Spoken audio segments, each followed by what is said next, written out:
Our final presentation on Piña. Please welcome Abby Lua.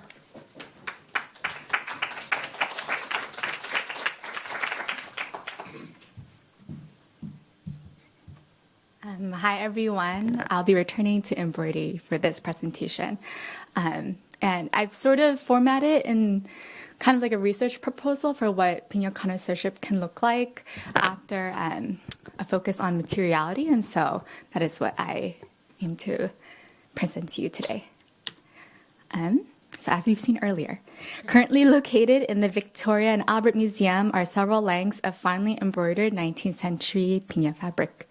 While traditionally woven in the Philippines, these yardages of piña materialize a cross-border exchange through both its import and its craft technique.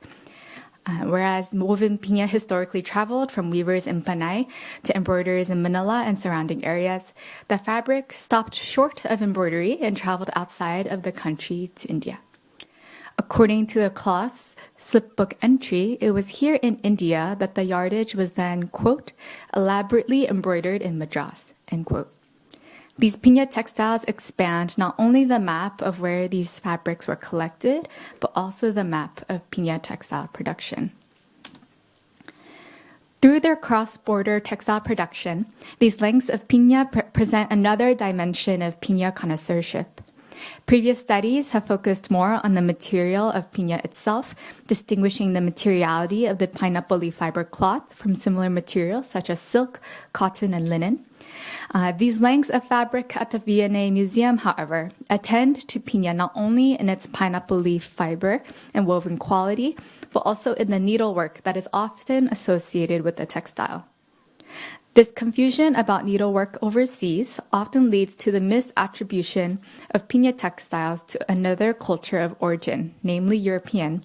And while it may be possible that the characteristics like the textile silhouette or form are the cause for this confusion, the piña yardage and its Indian embroidery at the V&A identifies a clear point of departure for exploring this cultural confusion. What is piña embroidery? Where is it done? And how can one tell? This presentation takes stock of the field of piña connoisseurship, assessing current scholarship on piña weaving while looking forward to future directions in identifying embroidery and its interpretive implications. I originally had a quick lit review, but I think I'm just going to cut to my master's thesis. So I'll begin by presenting findings from that work on piña materiality. And then afterward, further work is necessary to deepen scholarship on weaving and fiber identification. Yet the piña fabrics from Madras point to a larger lacuna of knowledge regarding the connoisseurship of piña embroidery. In this part of the presentation, I will provide a quick literature review on lace scholarship, explain the main questions that I believe govern this inquiry, and then share possible pathways for research and interpretation. By studying piña textiles by way of embroidery, like the Madras embroidered length of piña at the V&A, scholarship on piña connoisseurship opens itself up to new directions in historic piña textile production and the broader cultural knowledges that may be connected to the craft. So assessing current scholarship on piña connoisseurship might best begin with explaining the need for such research. From personal experience, I encountered this need during a research fellowship where I surveyed 19th century piña textiles in various collections in the mid-Atlantic region of the United States. During my collection visits, I had found a common institutional uncertainty concerning the material and cultural origin of piña. While many of these piña textiles were identified as piña in Filipino, others were labeled as cotton or silk, and as I mentioned earlier, European. At the time, I put these discrepancies in the back of my mind as I went forward with my fellowship projects and interpreted a few of these textiles. However, I returned to these realizations during an email correspondence that I had with Sandra Castro as a prospective graduate student. In response to my inquiry as to what to focus on with piña studies, she similarly noted the lack and need for piña connoisseurship today, especially in her own experiences with European collections of nipis textiles that are labeled European, though they look Philippine. As I continued to encounter misattributions into my graduate studies, the same question remained. How does one interpret a piña textile when it is not actually made from piña? What do we make of this slippage? And ultimately, how can one tell what is piña, and how does this knowledge strengthen interpretation? As the first leg of Piña connoisseurship, I have focused on questions on piña materiality. What is a pineapple leaf fiber? What is the material quality of these fibers, especially when they are woven? So in my master's thesis, I aim to not only answer these questions, but also by doing so, theorize what it means to know piña. And so for this work, I heavily relied on the knowledge of the piña weaving community in Aklan, and so I'm very thankful for their generous lending of their knowledge and their expertise. So in my thesis, I argued that one can discern piña by way of 3 levels of reading.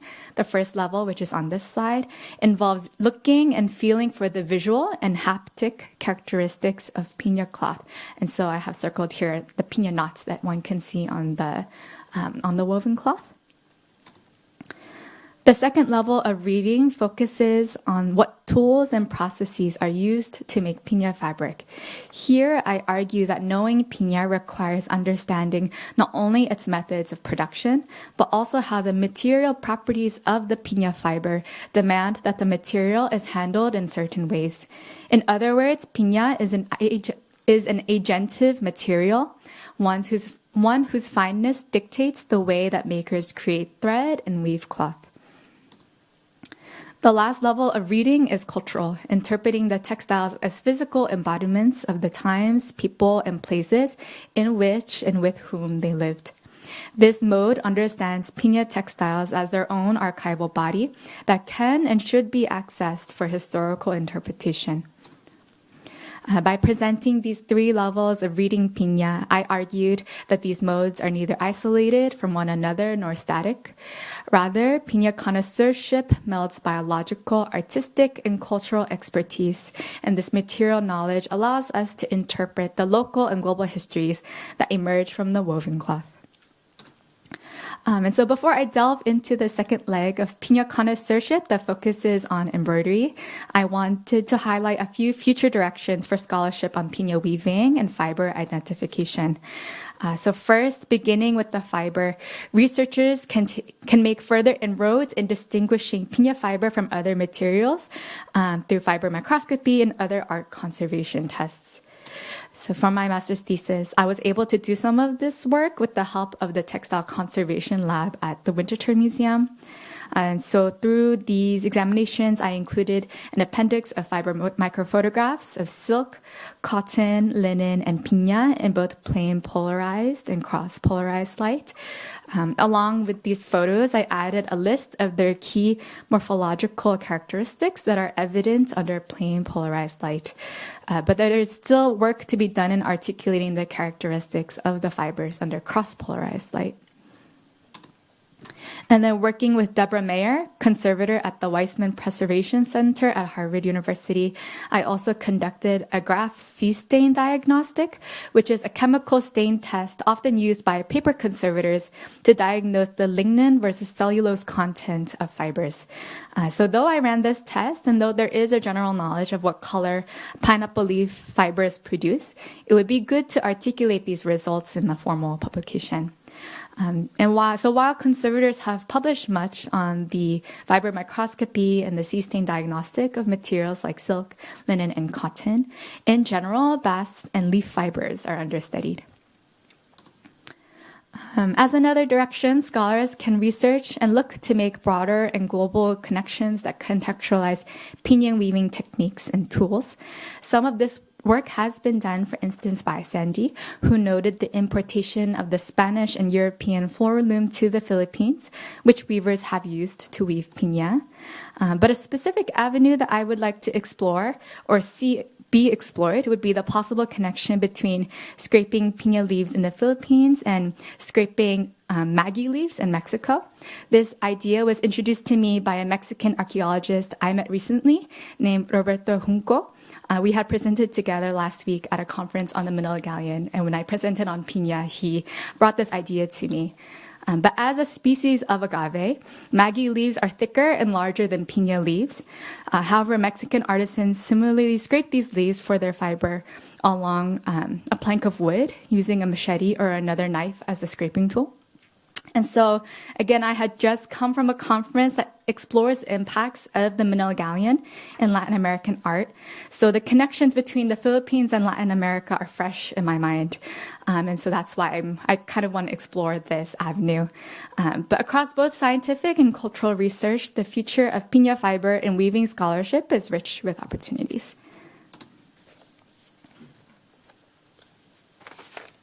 So for the second half of my presentation, I want to return to the Madras Piña cloth and share my thoughts on the need for connoisseurship on Piña embroidery and what such research and scholarship could look like. As I mentioned earlier, it is my suspicion that another aspect of Piña confusion lies not only in material, but also in needlework technique, as Sandra has mentioned or discussed earlier. White work or white embroidery on white cloth has been a well-established craft tradition outside of the Philippines. All throughout Europe, terms like Ayrshire work, broderie anglaise, Richelieu cutwork, and Mount Malik embroidery give image to the wide range of region-specific whitework techniques across Europe. In Latin America as well, there are shared techniques such as pulled threadwork or deshilado in Mexican whitework that are like the bakbak technique of pulled threadwork seen in Piña textiles. And then I am indebted to another new Mexican colleague of mine, Aldo Solano Rojas, for this new awareness of the deshilado technique. Set against this suite of whitework techniques, the specificities of the needlework techniques on Piña textiles, whether Philippine or not, can get lost, especially in museum collections in overseas. Existing literature on needlework history and techniques is currently one-dimensional, though fresh perspectives have arisen in recent years. While there is a considerable quantity of this literature, many of them mostly review European needlework and lace techniques. Within the past few years, however, new scholarship has begun to consider whitework traditions outside of continental Europe. Most recently, in 2022, the Bard Graduate Center published an accompanying catalog to the exhibition Threads of Power. The exhibition looks at the lacework and embroidery beyond Europe and to the upper classes, as well as indigenous peoples in the Spanish Americas. Nevertheless, there is still a need to expand this literature with examples of analysis of Philippine whitework. Santina Levy's 1983 volume on lace provides the closest account, or provides an account of Philippine embroidery. But this description is limited to only one quick paragraph within the entire book. And I don't know if you've seen this book, but it's pretty thick. In 2016, Marlene Ramos wrote her master's thesis on the social history of Filipina bordadoras in the late 19th century to early 20th centuries. Examining the emergence of European-style embroidery in the late colonial era. From one of the last chapters of her thesis, Ramos analyzes the embroidery of 3 Piña garments from museums in Europe. And I neglected to include it in my presentation, but Sandy Castro's Nipis exhibition catalog that she included here also does this work. And so I believe, we have groundwork for close looking of embroidery on Philippine Piña textiles. So moving from what's out there so far, I have 3 questions that I believe will guide this next leg of connoisseurship research. First, are there images and designs that are most common within a Philippine needlework context? And are there certain stitches, thread counts, and material used for these patterns? Second, what are the differences between embroidery and lace done within the Philippines versus outside of the tradition? Lastly, can we position these techniques within a larger global context, tracing the transmission of craft knowledges from outside the Philippines into the country and vice versa? Returning to the Piña yardage from Madras, when applying these 3 questions to this textile, I return to the question that I posed in my introduction. If there was no accompanying slip book entry to inform of the textile's elaborate embroidery in Madras, how could one tell that the embroidery was completed in Madras versus the Philippines. So part of the work required to answer these questions, I believe, entails visiting embroidery collections, visually analyzing their designs, and determining their stitching methods and stitch counts. So a lot of close looking, in other words. A project that I worked on during my graduate studies at the Winterthur Museum demonstrates this research process. In 2001, the Winterthur Museum acquired upwards to 100 lace textiles. In 2002, a scholar visited the museum to study the textiles and to draft an overview of the collection. But missing from this overview, as she had noted, was individual study of each lace textile for its construction, material, age, and historical and cultural contexts. 20 years later, in 2022, my project was to conduct such an individual study for one of these textiles, in which I sought to determine the culture, date, and use of this textile based on its material, construction, and design. According to the textile's object record, the lace was a tablecloth made in Portugal during the 17th centuries. And so the questions guiding my project then were, was this object really made during the 17th century? Was it really made in Portugal? And was it really a tablecloth? In the end, I was not able to determine a certain use for this textile, so it remains a tablecloth ? But I arrived at answers to the former two questions by observing several elements. First, I looked at the material, which I had determined was linen due to its similarity to the hand of fine linen of 19th century sampler fabrics in Winterthur's collection. Next, I noted the different designs of each lace square, which were alternating pieces of geometric patterns and motif patterns of double-tailed mermaids, men and women, centaurs, and ships. I also noted the scalloped and dentate border as part of the textile's design, which you'll see later. Moving to the granular, I determined the needlework techniques used in the work. The first technique was reticella, in which the lace design begins with the woven fabric, which can be seen at the center of the squares. From the woven fabric, the artist cuts parts of the fabric away to then fill with stitched patterns that are built from the remaining ground. So this is the dentate border. The second technique is punto in aria, where rather than beginning with the woven fabric like reticella, the artist creates patterns solely with stitches that build off of one another.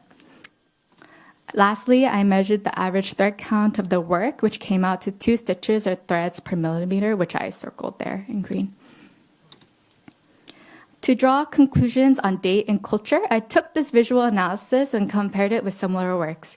I also read these data points against different sources that have already identified and contextualized common techniques and thread counts. For determining the date of the lace, I looked at the stitches used for the reticella and punto and aria techniques and the quality of the textile's linen. For the sake of time, I will not share the extensive list of which stitches are used during which century, but the important thing to know is that each century was associated with certain stitches that were used for these techniques. Similarly, each century was known for certain qualities of linen produced during that time. In the end, I concluded that the stitches used for the reticella and punto and aria were Venetian point stitches, which is a technique where the artist builds buttonhole stitches within existing buttonhole stitches. And so on the left is like a closed form of a Venetian point stitch, an open form. And then the right is a closed form of the Venetian point stitch. So based on this conclusion and the textile's fine quality of linen, I asserted that the lace most likely dated to the 17th century as its original object record stated. Determining culture and place of creation took a different route. Rather than material and technique, I looked at the design and images of the lace field. First, I noted that the attribution to Portugal was made through a misconnection between the design sources of the needle lace. Again, for the sake of time, I will not be able to explain this mixed connection fully, but basically researchers who looked at this textile previously attributed these images to period Iberian lace that featured stories from the Old Testament. However, these are not images of a particular Old Testament narrative, but instead feature an assortment of mythical creatures and motifs. Instead, there were a number of Italian and Greek examples that featured the same double-tailed mermaids, ships, animals, and figures of men and women. For one final determination on culture, I returned to looking at material and technique, which led me to conclude that this work was Italian, based on the unique construction quality of its punto and aria freeform motifs, as well as the linen of the textile. So this project was a great exercise in understanding lace and needlework, especially of this textile, and also using comparative examples and other resources. Nevertheless, I was limited by my inability to visit other collections or observe these techniques in person, or done in person. And so for connoisseurship work on Piña embroidery, I believe that it would be necessary to couple this hands-on object analysis with analyses of other similarly embroidered works, as well as visits to contemporary embroidery and needlework centers in and outside of the Philippines. Within the Philippines, this exercise would be helpful in differentiating the schools of Piña embroidery based on material, construction, and technique, if distinguishing characteristics can be made. It would be interesting to see, for instance, if the needlework done in Lumban, Laguna differs in any way from the methods and materials used in Taal, Batangas, or the Asilo de Molo in Iloilo. It would then be interesting to see if any of these traditions appear on a historic Piña textile. Outside of the Philippines, the same work can be done for other traditions, depending on the textile, like the Piña from Madras. These in-depth comparisons will not only position these textiles or these techniques within a larger global context, but they would also open further inquiry into the transmission or connection of these craft knowledges. And so there, as you can see, there's a lot of work to be done with Piña embroidery, but I return to the idea that Mariam posited yesterday on radical connoisseurship. I think within an American context, this work is very technical. During that project at the Winterthur Museum, I was so tired from looking at stitches all day long. But I think within these contexts, I think radical connoisseurship is a way of reclaiming Philippine material culture and reclaiming the knowledge that is there. And so I believe the work can be done, and I think it's very necessary and timely. So thank you.